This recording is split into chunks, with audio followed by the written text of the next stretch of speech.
윤석열 대통령 탄핵 심판이 막바지를 향해 가는 상황에서 마은혁 헌법재판관 후보자 임명 여부가 변수로 작용하고 있습니다.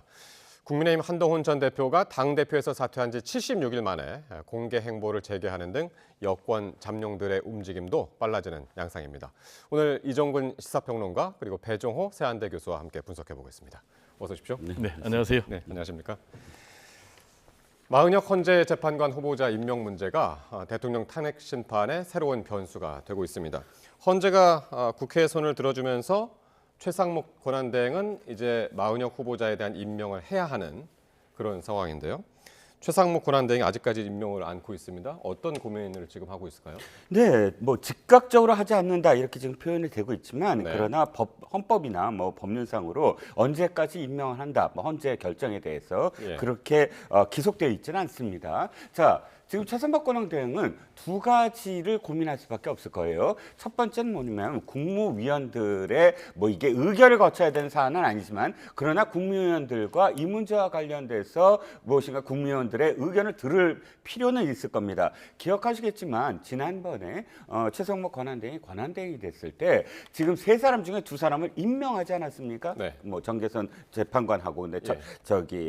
조한창 재판관 그때 어떻게 됐죠? 국무회의에서 난리가 났습니다. 국무위원들이 들고 일어나서 어떻게 그럴 수 있느냐라고 많은 국무위원들이 그 자리에서 비판을 했잖아요. 최상목 권한대행은 대통령이 아닙니다. 또 총리도 아닙니다. 권한대행의 대행이잖아요. 그러다 보니까 물론 이건 최상목 권한대행의 권한이기는 해도 예. 국무위원들을 설득하는 과정이 필요할 겁니다. 이번에도 마찬가지일 거예요. 만약 헌재가 결정이 되더라도 어쨌든 결정이 났지만 그러나 3월 4일 날 국무위원들을 의견을 듣겠다라고 한 건 지난번에 어쨌든 그런 결과가 있었기 때문이고 예. 두 번째는 한덕수 총리의 선고가 다가왔다라는 겁니다. 한덕수 총리 권한대행이 예. 한덕수 총리가 왜 지금 탄핵돼 있습니까? 바로 헌법재판관을 바로 임명하지 않았다는 이유 때문입니다. 예. 그런데 지금 과정을 보니까 한 번 딱 변론기를 잡고 바로 선고로 넘어갔잖아요. 그렇습니다. 이건 뭐 어떤 뜻이죠? 다툼의 여지가 별로 없다는 뜻입니다. 그건 한덕수 총리가 돌아올 가능성이 높다고 우리가 판단할 수밖에 없지 않겠습니까? 예. 그렇다면 한덕수 총리가 돌아온다라는 신호가 있다는 건 무슨 뜻이죠? 자신이 직접 결정하는 것보다는 자신은 권한대행의 대행인데 예. 만약에 돌아오는 것으로 결정이 나면 한덕수 총리가 결정을 하는 것이 그나마 민주적 정당성, 최소한 국회의 인준을 거친 그런 권한대행 총리이기 때문에 자신이 일단 선고에 대해서 그러니까 한덕수 총리의 복귀에 대해서 고민하지 않을 수가 없는 상황이죠. 이종근 평론가는 그러니까 국무위원들의 의견을 더 들을 것이고 한덕수 총리의 복귀를 지금 기다리고 있을 것이다 말씀하셨습니다. 교수님, 네, 배 교수님. 뭐 그런 흐름으로 최상목 권한대행이 가려는 움직임은 감지가 되는데 문제는 그러한 행보, 처신은 매우 부적절하고 비겁하다. 이렇게 말씀을 드릴 수가 있겠습니다. 지금 이제 국회에서 표결까지 처리를 했지 않습니까? 여야가 추천을 했고 인사청문회 했고 국회 표결을 했는데 지금 최상목 권한대행이 여야 합의가 되지 않았다는 이유로 지금 마은혁 헌법재판관 후보자를 임명한 지가 2달이 넘었거든요. 그런데 이거는 위헌이다라고 헌법재판소에서 전원일치로 헌법재판관들 판단을 내렸는데 또 이거를 임명하지 않는다라는 얘기는 지금 헌법을 존중하지 않겠다라는 것이죠. 지금 뭐 대통령도 당연히 헌법을 존중해야 되는데 대통령 권한대행이면 더더욱 존중해야 되는 것 아니겠습니까? 예. 특히 이제 윤석열 대통령이 헌법과 헌정 질서를 짓밟아 가지고 지금 직무가 정지돼서 탄핵 심판 받고 있고 그리고 또 내란 수괴 혐의로 재판이 진행 중인 이런 상황에서 헌법재판소에서 위헌 판단을 내렸음에도 불구하고 이런저런 눈치 보기를 한다. 이건 매우 부적절하고요. 3월 4일 날 이제 국무위원들 간담회를 통해서 의견을 묻자고 그랬는데 그럼 만약에 국무위원들이 하지 마라. 그러면 안 한다는 것 아니겠습니까? 그렇다면은 우리 국민들이 생각할 때 과연 헌법재판소보다 국무위원들이 더 위에 있는가? 그리고 국무위원들은 헌법에 위에 군림하는가 이렇게 생각하는 거 아니겠습니까? 예. 헌법을 지키지 않고 존중하지 않는 그런 국무위원, 그런 정부가 있다면은 대한민국이라는 국가가 유지가 되겠습니까? 어느 국민이 야 보니까 대통령 권한대행도 헌법 위반 행위를 마구 하더라. 우리도 그런 법을 안 지켜야 되겠다 이렇게 하지 않겠습니까? 그래서 저는 이런 핑계 저런 핑계 이런 눈치 저런 눈치 볼 것이 아니고 하루빨리 즉각 임명을 해야 된다. 그렇지 않으면은 위헌 행위를 계속하는 것이다라는 말씀을 좀 드릴 수밖에 없습니다. 예. 자, 그런데 이제 헌재 판단을 두고 국민의힘 의원들의 반발이 지금 이어지고 있습니다. 박수영 의원은 최대행이 마은혁 후보자를 임명해서는 안 된다라면서 무기한 단식 농성에 돌입을 했는데요. 이 장면은 어떻게 보셨습니까? 뭐 박수영 의원은 아마 절친인 것 같습니다. 네. 제가 보니까 서울대 82학번 법학과 동기더라고요. 최성목 뭐 고시도 같이 본 것 같던데요? 네, 고시도 예. 물론 이쪽은 행시고 이쪽은 예. 행시 두 분 다 행시 봤군요. 맞습니다. 고시도 함께 봤네요. 그런데 문제는 이거죠. 박수영 의원이 아마 총대를 맨 느낌입니다. 하지 마라라고 한 건 저는 그건 적절해 보이진 않아요. 그러니까 무슨 얘기냐면 위헌 결정은 받아들여야 됩니다. 그리고 최성목 권한대행도 표현을 이렇게 했어요. 헌재의 결정을 존중하겠다고 예. 했어요. 그럼 받아들이겠다는 얘기거든요. 안 하겠다고 얘기한 적 없습니다. 다만 이것에 대해서 충분히 협의를 거치겠다라는 얘기거든요. 네.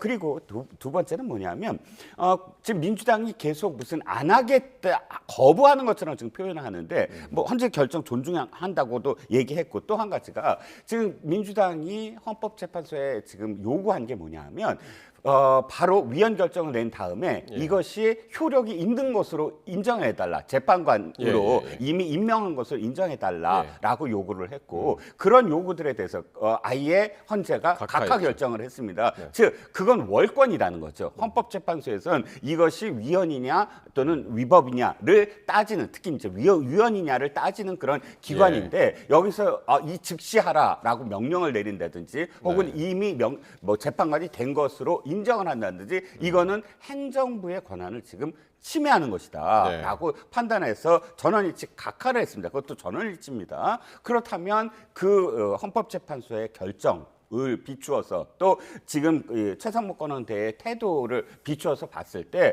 이것을 거부한다라고 비난하는 건 과하다라는 겁니다. 한겨레 신문에 지금 이 예고 기사가 그러니까 전망 기사가 뭐냐면 최상목 권한대행 3월 4일 국무회의 이후 결정할 것. 그러니까 임명할 것 이렇게 표현되거든요. 그러니까 지금 최상목 권한대행이 임명할 것이다라는 예상 기사가 굉장히 많았어요. 그 전에도 헌재 결정이 되기 전에도 최상목 권한대행은 어쨌든 두 사람은 이미 임명했잖아요. 그러면 이 태도 자체가 임명하는 것으로 지금 받아들이고 있는데 거기에 대해서 어쨌든 박수영 의원은 국민의힘 일부 그런 그 의견을 자신이 직접 표현하겠다. 그리고 지금 받아들여서는 안 된다. 임명해서 안 된다라는 그런 지금 단식 농성을 벌이고 있습니다. 그러면 그 헌재 판단이 강제성이 없는 겁니까? 그러니까 위헌이라고 했는데 그럼 그 최상목 대행이 임명하지 않아도 되는 겁니까? 저는 강제성이 있다고 보는데 지금 뭐 최상목 권한대행은 여전히 정무적인 판단을 하겠다라는 것이거든요. 아니 말씀드린 대로 2달 동안 임명을 안 해서 위헌이다라는 판단을 내렸으면 임명하는 게 맞죠. 근데 뭘 더 정무적으로 판단한다는 거예요. 지금 헌법재판소에서 각하한 것은 임명권을 헌법재판소에서 갖고 있지 않다라는 얘기죠. 그리고 지금 이제 우리 위원장님께서 아마 팩트를 좀 틀린 것 같은데 전원일치는 아니고 5대3으로 각하가 된 것으로 저는 지금 그렇게 알고 있거든요. 그럼 다시 확인을 해보고요. 확인했어요. 그건 절대 알겠어요. 각하는 다른 얘기입니다. 5대3은 그건 지금 제가 말씀드린 부분이 아니고 그 과정 속에 어떤 과정이 있었냐면 바로 국회의장이 그러니까 자신이 의결을 거치지 아니하고 자기가 국회 자격으로 그 청구인이 된 것 이 부분과 관련해서 세 사람이 이건 과정 속에서 문제가 있으나 추후에 지금 추가 의결을 거쳤으므로 보정된 것으로 본다라는 의견을 낸 것입니다. 좋습니다. 이제 그 부분은 서로 다르니까 팩트 확인을 하고요. 네. 그리고 이제 박수영 국회의원이 이것과 관련해서 무기한 단식 농성을 하는 것은 참 매우 부적절하다 이렇게 말씀드릴 수밖에 없습니다. 왜냐하면 지금 국회의원이라는 역할은 법을 만드는 그런 국회의 소속 아니겠습니까?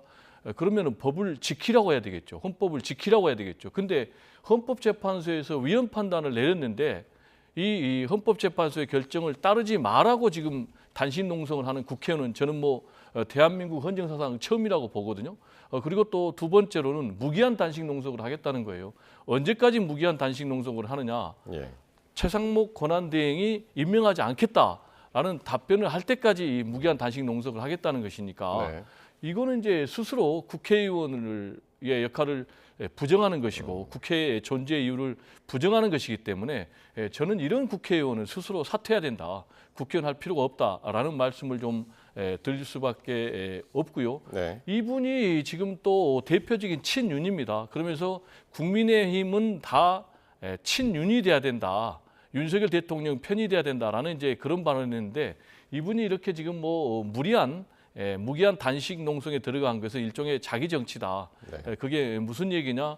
지금 모 국회의원 같은 경우는 3.1절 지금 뭐 강성 극우 집회 발언에서 뭐 헌재, 공수처 예. 뭐 다 때려 부수자라는 이제 그런 거침없는 발언을 했는데 그것도 일종의 강성 보수 지지층을 겨냥한 자기 정치거든요. 이 또한 저는 예. 자기 정치에 불과하다라는 예. 말씀을 드릴 수밖에 없습니다. 오늘 조금 주제가 많아서요. 한 주제에서 조금씩만 그렇게 조금만 하시죠. 줄여서 말씀을 해주시면 감사하겠고요.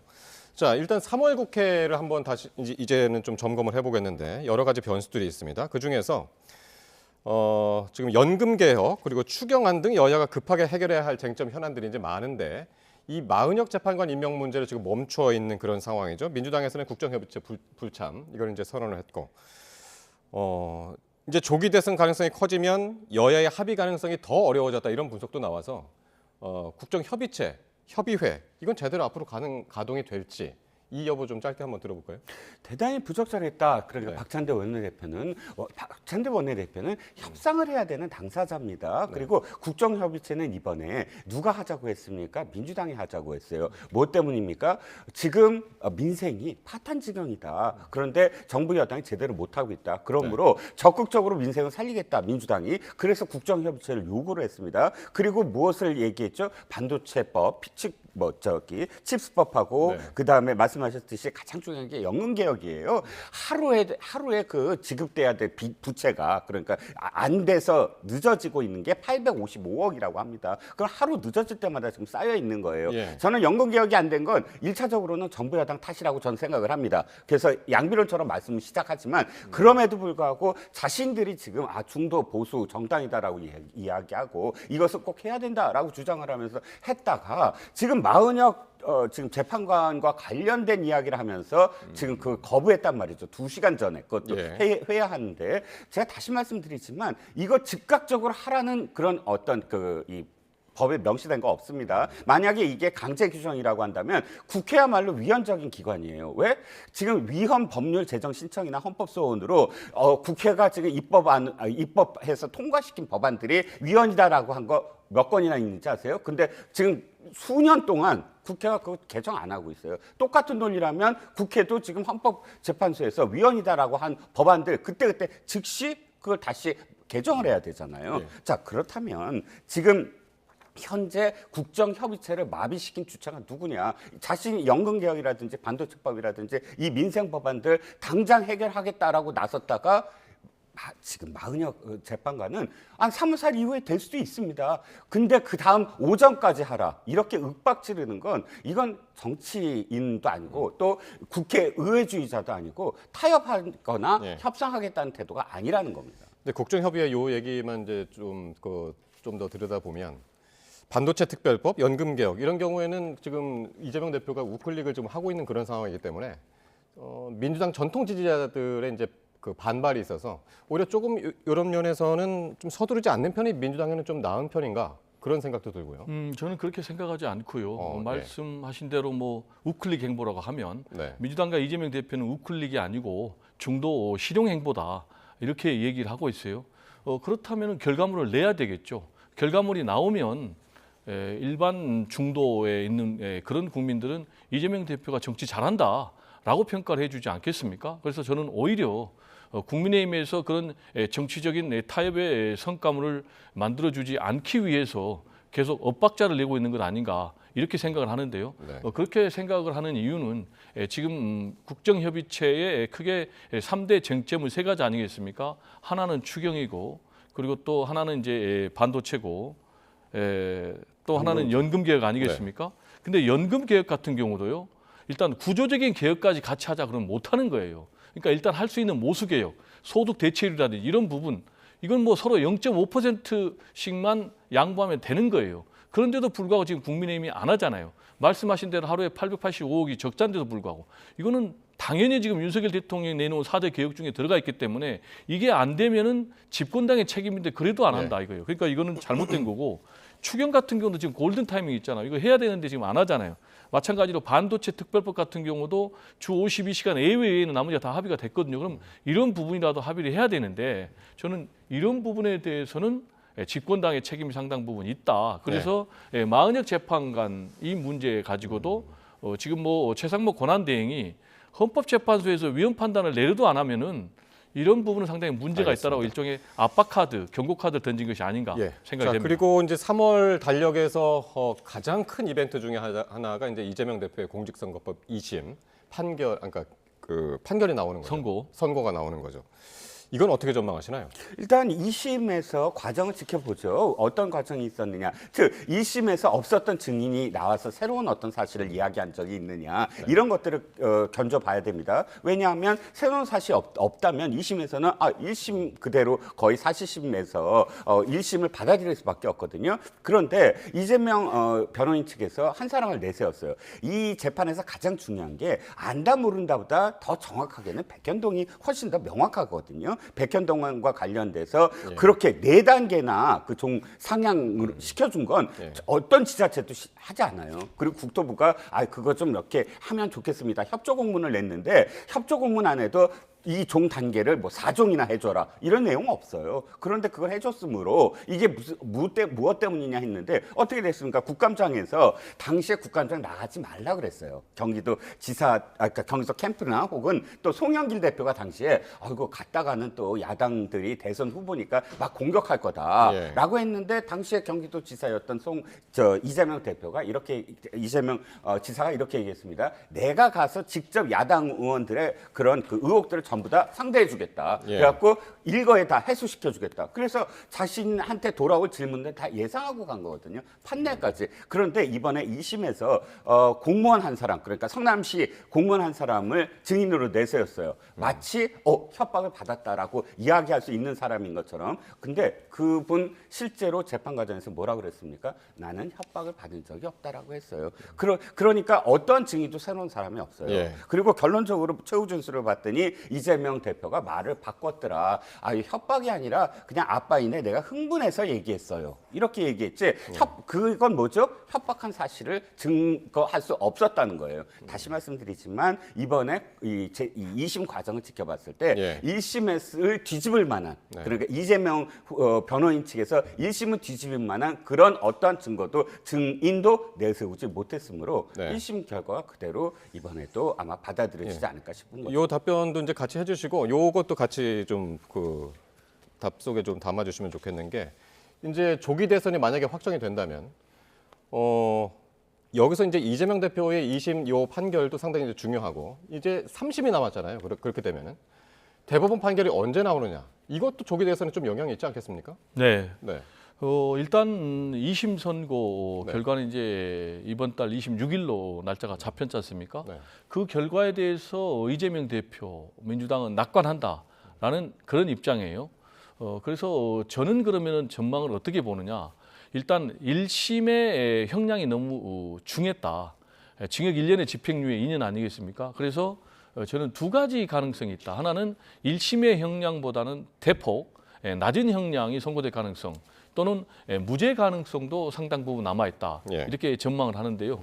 그렇게 전망하는 이유는 세 가지인데요. 첫 번째로는 검찰의 기소가 무리한 기소였고 또 불공정한 기소였다라는 말씀을 드릴 수가 있겠습니다.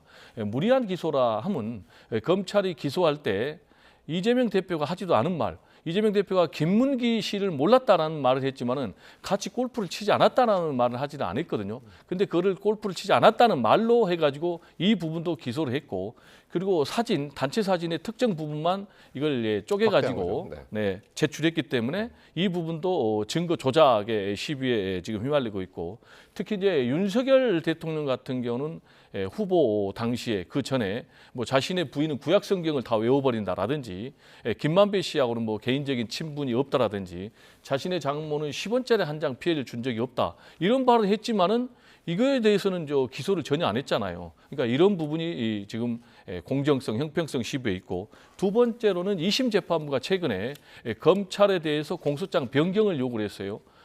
구체적으로 검찰이 기소한 행위가 특정이 안 돼 있다. 그래서 이 부분에 대해서 검찰이 공소장 변경을 했는데, 이 부분도 검찰에는 좀 불리한 요소고, 마지막으로는 지금 공직선거법상의 허위사실 공표 행위에 해당되느냐라는 것과 관련해서 김문기 씨를 모른다라는 부분은 기억 내지는 인식의 영역이 있기 때문에 처벌의 대상이 되느냐라는 부분이 지금 학계에서도 논란이 되고 있고, 국토부가 협박을 했다. 용도 변경과 관련해서 토지, 이것과 관련해서도 그 부분은 본인이 느끼는 감정이니까 이것도 구체적인 행위에 해당되는가라는 부분에서 논란의 여지가 있기 때문에 저는 1심 선고보다는 상당히 유리한 결과가 나올 가능성이 높다, 이렇게 알겠습니다. 전망합니다. 또 3월 국회의 또 다른 쟁점은 명태균 특검법입니다. 민주당 주도로 지난 27일 본회의를 통과했죠. 역시 최상목 권한대행의 결단이 남았는데 거부권을 행사하느냐 안 하느냐, 어떻게 보십니까? 최상목 권한대행이 고민을 할 겁니다. 그런데 그럼에도 불구하고 최상목 권한대행이 거부하는 법안들은 쟁점 법안들이에요. 쟁점 법안은 뭐냐면 정치적으로 이 자신이 이걸 받아들였을 때 이 법안으로 말미암아 특정 어떤 정당이나 특정 정파에 유리하고 특정 정파에 불리한 그런 결과가 나온다면 그건 쟁점 법안이잖아요. 쟁점 사안들이잖아요. 이를테면 이 명태균 특검법은 어떤 내용을 담고 있냐면 바로 국민의힘이 내부적인 어떤 경선이나 혹은 내부적인 어떤 당대표 선거나 이런 선거 과정에서 불법적인 여론조사를 횡행했다는 거죠. 그게 이제 명태균 씨가 정치 브로커로서 그렇게 했다. 그 과정 속에서 굉장히 많은 그런 불법적인 요소들이 있었다라는 거를 지금 밝혀내겠다는 건데, 결국은 어떤 거냐면 민주당이 임명한 추천이지만 거의 임명한 특검으로 하여금 매일같이 브리핑을 하게 만들어요. 그런데 그 시기가 언제죠? 만약 이 특검이 통과되면 조기 대선만 치러졌을 때 바로 4월달, 5월달에 바로 매일 이 특검법에 의해서 매일같이 브리핑이 일어나고, 또 어디를 압수수색할 수 있냐면 바로 국민의힘을 압수수색할 수 있습니다. 그러면 거의 민주당이 국민의힘을 압수수색해서 그 안에서 모든 어떤 선거 결과, 더군다나 한 가지 더 있어요. 민주당이 언제나 잘못된 법이다라고 얘기하는 게 인지수사가 아니라 별건수사거든요. 그런데 별건수사 그렇게 하지 말라, 이건 불법적이다라고 주장해놓고 이 특검법 안에는 별건수사를 담고 있어요. 어떤 특정한 사건을 수사하는 과정에서 새롭게 인지한 그런 모든 사건들을 또 함께 수사할 수 있다, 이렇게 해놨거든요. 그러면 무한정이에요. 특검은 말이죠. 특정해야 돼요. 대상도 특정해야 되고 시기도 특정해야 되고 그 내용도 다 특정해야 됩니다. 그러니까 이렇게 선거 기간을 동안 특정한 정당이 자신들의 어떤 이익에 부합하는 결과를 낳으려고 한 법을 지금 권한대행이 거부할 수밖에 없지 않을까 생각을 합니다. 거부하게 되면은 이제 다시 재표결인데, 거기서는 어떻게 될까요? 이게 지난번에 본회의 통과할 때도 김상욱 의원 한 사람만 이제 국민의힘에서 이제 찬성표를 던졌단 말이에요. 네, 말씀하신 대로 지금 상황에서는 재표결할 경우에는 통과 가능성이 그렇게 높지는 않는데, 중요한 것은 이제 여론이죠. 저는 이 특검법이 굉장히 좀 필요하다라는 이제 그런 입장인데요. 그 이유는 일단 검찰 수사가 지금 굉장히 부실하게 진행이 되고 있어요. 구체적으로 얘기하면은 알맹이 핵심 부분이 결국은 윤석열 대통령과 김건희 여사가 여론조사의 조작, 이 부분을 알고 있었느냐, 그리고 김영선 전 의원의 공천에 개입을 했느냐 안 했느냐라는 것인데, 이 부분에 대해서 지금 구체적인 녹취가 나왔다는 것 아니겠습니까? 그럼에도 불구하고 창원지검이 이 부분에 대해서 전혀 김건희 여사 소환도 하지 않고 지금 중앙지검으로 이첩을 했기 때문에 저는 특검 도입이 필요하다라는 말씀을 드리고, 아까 이제 우리 평론가님께서 이 특검을 민주당이 임명한다고 그러는데 그게 아니고, 지금 이 특검 후보자는 대법원장이 2명을 추천을 하도록 돼 있어요. 그러면 이제 그 중에 한 명을 이제 대통령 또는 이제 대통령 권한대행이 임명하는 것이고요. 그리고 중간 수사 결과 브리핑, 이 부분은 박근혜 전 대통령 특검 때도 있었기 때문에 이 부분은 저는 당연히 국민의 알 권리 차원에서 있어야 되는 것이 아닌가, 이렇게 생각이 됩니다. 자, 그리고 한동훈 전 대표의 행보를 보겠는데요. 요즘 아주 바빠졌습니다. 행보 재개를 했는데, 며칠 전에 정치권 입문 이후에 책을 하나 냈었죠. 국민이 먼저입니다. 그리고 오늘은 연평해전 관련 연극을 관람하고 또 공개 행보를 시작을 했는데요. 어떻게 평가하십니까? 그 여권 내부에서는 너무 섣부르다 이런 얘기들이 많이 나오네요. 일단 어떤 특정 정치인이 자신이 정치를 하겠다, 재개하겠다, 안 하겠다라는 것을 막거나 혹은 그것을 인위적으로 거부할 수는 없습니다. 그건 정치하는 건 개인의 어떤 자유잖아요. 그런데 예를 들어서 윤석열 의원이 그건 시간이 아니다, 한동훈의 시간이 아니다. 네. 이건 해석은 가능해요. 아직 윤 대통령이 이 헌재와 관련돼서 판단을 제대로 받지 않은, 그러니까 그 결과가 아직 안 나왔는데 한동훈 대표가 정치를 재개한다는 건 자신이 탄핵에 찬성을 했던 입장을 계속 주장해야만 자신의 어떤 일관적인 어떤 지금 이 상황에 대해서 예. 설명이 가능하지 않습니까? 그러면 한동훈 대표가 전 대표가 그것을 주장하고 나서면 이 당이 분열되지 않느냐 예. 그런 우려를 하는 그런 목소리가 있는 것 같아요. 하지만 그럼에도 불구하고 이건 좀 고려를 해야 됩니다. 이 조기 대선의 가능성이라는 건 갑자기 닥치는 거예요. 예를 들어서 어떤 대선도 기간이 있잖아요. 예. 뭐 1년, 2년, 3년 이런 기간 동안 사실 차곡차곡 쌓아가는 건데 이 탄핵에 의해서 대통령이 파면에 이르면 그로부터 딱 60일이에요. 무조건 60일 내로 대선을 치러야만 합니다. 60일 후에는. 예, 예. 그러면 갑자기 떨어지는 기간 동안 네. 대책이 안 서요. 그러니까 그 다음에 이 당이 수습할 수가 없어요. 그 다음에 뛰어든다? 그것도 사실은 문제가 많죠. 그러면 지금 그 한동훈 대표에 반대를 한다면 그 반대하는 의견을 개진하면서 공론회장에서 서로 부딪히면 된다고 생각을 해요. 인위적으로 당신 나오지 마시오. 당신은 나와도 돼요. 이렇게 지금 누군가가 이거를 재단할 수 없다는 거죠. 예. 그래서 오늘 보면은 그 한 전 대표가 연극을 관람하는데 친한계 의원들이 많이 지금 참석을 했습니다. 요 조기 대선이 가시화할 경우에 친한계, 친윤계 다시 한번 당내 주도권 경쟁을 하게 될 수밖에 없을 것 같은데요. 네, 저는 뭐 그렇게 봅니다. 그 이유는 지금 크게 국민의힘의 대선 주자들은 두 가지로 분류할 수가 있어요. 하나는 탄핵 찬성파, 네. 그러니까 찬탄이라고 부릅니다. 또 하나는 이제 탄핵 반대파, 반탄이라고 부릅니다. 근데 이제 탄핵 찬성파는 한동훈, 뭐 오세훈 이런 사람들이고 탄핵을 반대하는 거는 뭐 김문수 또는 홍준표 이렇게 이제 봅니다. 근데 결과적으로 지금 뭐 탄핵 찬성 또는 반대 이 세력들이 경합을 할 텐데 중요한 변수가 지금 명태균 게이트예요. 네. 근데 지금 명태균 게이트에 오세훈 서울시장 그리고 홍준표 지금 대구시장이 연루가 돼 있지 않습니까? 특히 이제 의혹이 구체적인 있죠. 네. 그래가지고 구체적인 뭐 증거들을 가지고 있다, 특검을 환영한다, 껍질을 벗기겠다라고 지금 명태균 씨가 극언을 하고 있는데 여기에 대해서 지금 상당히 곤혹스러운 그런 스탠스를 보이고 있는데 만약에 이 명태균 게이트가 굉장히 폭발력 있는 어떤 스모킹건에 가까운 증거가 나온다면 여기에 두 사람이 낙마 가능성도 있게 되고 그렇게 되면은 탄핵을 찬성하는 그런 후보 중에 오세훈 서울시장 같은 경우 레이스를 만약에 이건 가정입니다. 예. 못한다면은 한동훈 지금 뭐 전 대표가 굉장히 탄핵 찬성파로서 세력이 지금 유지가 될 수가 있겠는데 네. 그렇지만 지금 이제 국민의힘의 경선 룰을 보면 5대5 아니겠습니까? 그러니까 국민의힘 당원 50% 그리고 여론조사 50%인데 이렇게 지금 강력하게 김문수 후보를 지지하는 이런 상황. 결과적으로 뭐 여론조사를 해도 강력한 보수의 지지 기반 갖고 있으면 거기서도 제가 볼 때 유리하게 나올 가능성이 있거든요. 그러면 이 경선 룰을 어떻게 극복할 수 있느냐. 네. 그래서 오세훈 그리고 또 이 한동훈 두 사람이 예. 단일할 가능성도 있는데 예. 전망은 그러나 제가 볼 때는 개인적으로 단일화를 결코 안 할 것이다. 왜냐? 한동훈 지금 전 대표 같은 경우는 정치를 길게 해야 되기 때문에 끝까지 완주리해서 자기 정치의 모습을 보여줘야 되고 알겠습니다. 또 오세훈 서울시장 같은 경우도 이번이 마지막 기회다. 이러기 때문에 좀 단일하기는 어려운 그런 상황이 아닌가 이렇게 알겠습니다. 생각이 됩니다. 자, 이제 마지막 주제가 될 것 같은데요. 이 선관위를 둘러싼 의혹 제기와 또 논란이 이어지고 있는데 최근 감사원이 김세환 전 선관위 사무총장이 정치인 연락용 세컨드폰을 만들어서 사용했다라는 결과를 발표를 했습니다. 사실 김세환 전 사무총장은 선관위 채용 비리 의혹에도 이제 개입된 인물이기도 하고요.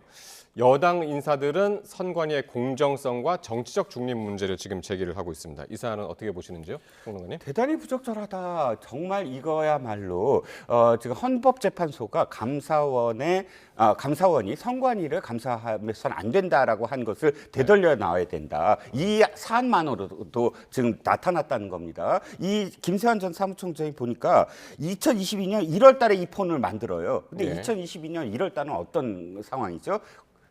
대선 바로 한 3개월 전입니다. 그러니까 아주 선거에 민감한 시간. 예. 이때는 어떻게 해야 되냐면 진짜 선관위원들은 정치인들과 만나면 안 돼요. 가장 중립적으로 대선을 관리해야 될 사람들이잖아요. 그런데 실질적으로 그런 그 비상근인 선관위원장 빼놓고는 전체적으로 선관위 공채 출신인 자신이 사실 전체 실무를 맡고 있는데 그런 사람이 이렇게 얘기해요. 정치인과 문자 통화할 필요가 있어서 만들었다라고 얘기합니다. 네. 아니 도대체 그 통화할 목적이 공정하고 투명하다면 자기 전화로 하면 돼요. 그런데 정치인과 대선 기간 동안 통화할 목적으로 다른 비화폰처럼 세컨폰을 만들었다. 예. 그리고 또 그거를 돌려주지도 않고 직원이 아이고 이거 짐 정리하는데 포함시켜서 1년 8개월 동안 못 찾았다. 그 직원이 그런 사실 없다라고 부정합니다. 그렇다면 숨기려는 목적과 그다음에 당시의 어떤 그런 상황들을 지켜봤을 때 이 김세환 사무총장만이 아니라 이 선관위 전체 행태는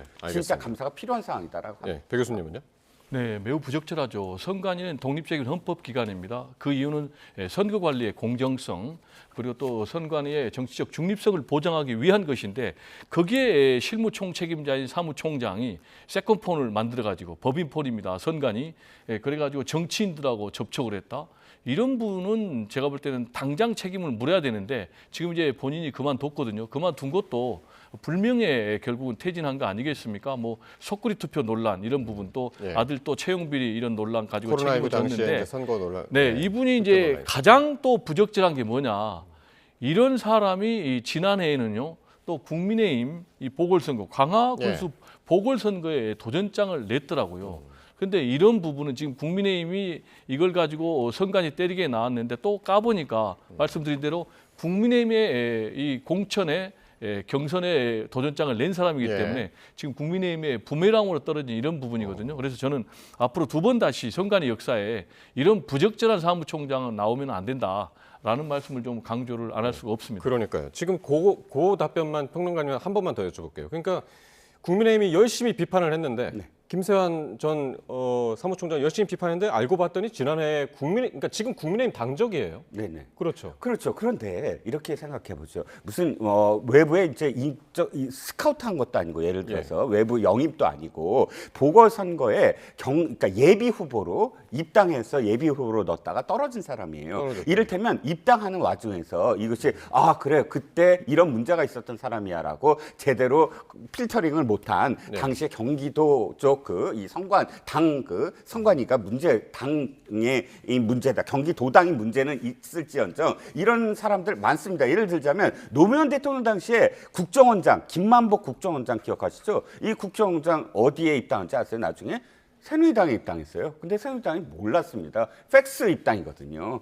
팩스로 입당원서 내고 내가 무슨 국정원장이다라는 걸 제대로 밝히지 않으면 사실 입당 당적을 갖고 그때 후보로 나오려고 했다가 그게 다 드러났거든요. 물론 국민의힘도 제대로 필터링 못한 거는 책임이 있지만 그럼에도 불구하고 이게 국민의힘이 의도적으로 뭘 했다라고 하기에는 좀 미진합니다. 배 교수님 짧게요. 네. 한마디로 이 사람이 이제 정치 장사를 했다라고 국민의힘에서 공격을 했거든요. 그럼 이제 정치 장사를 누구랑 했겠습니까? 국민의힘 공천 받으려고 했기 때문에 결국 통화 내역을 보면 대부분 국민의힘의 실세 정치인들하고 통화를 했을 거예요. 그래서 그 부분도 저는 수사가 좀 불가피한 상황 아닌가. 그리고 이걸 가지고 탄핵 심판 변론을 제기해야 된다라면서 선관위 부정선거 음모론 이런 부분을 또 때리는 것은 매우 부적절하다라는 말씀을 드리고 싶습니다. 네, 알겠습니다.